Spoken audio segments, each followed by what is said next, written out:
Did the ancient Romans have a god of toilets? Not really. Welcome back to But What About, where we talk about science, history, and nature through a crappy lens. Today, but what about the Roman goddess Fortuna? Fortuna was the goddess of chance, luck, fate, unpredictability, and she was sometimes depicted in ancient Roman public toilets. Using a public toilet in ancient Rome could be a pretty risky business. For starters, they weren't very well ventilated, so you had a buildup of gases, smells, odours, methane. It could range anywhere from mildly unpleasant to literally explosive.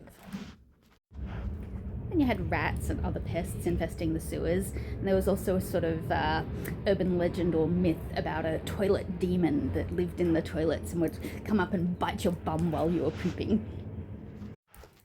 They didn't have toilet paper. They had a sponge on a stick. And when I say they, I mean it was communal.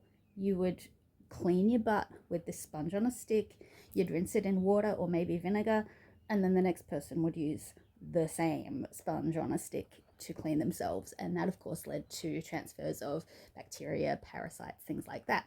And that brings us to the next unpleasant, chancy bit of pooping in ancient Rome, which is the act of pooping itself.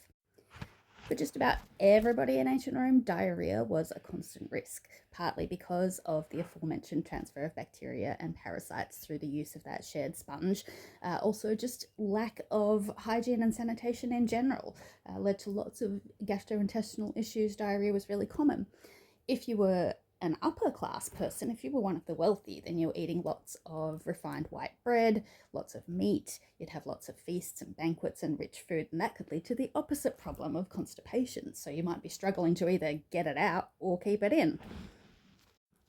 So with all of that going on, every time you walked into a public toilet in Rome, it was no wonder that you might want a little bit of fortune on your side.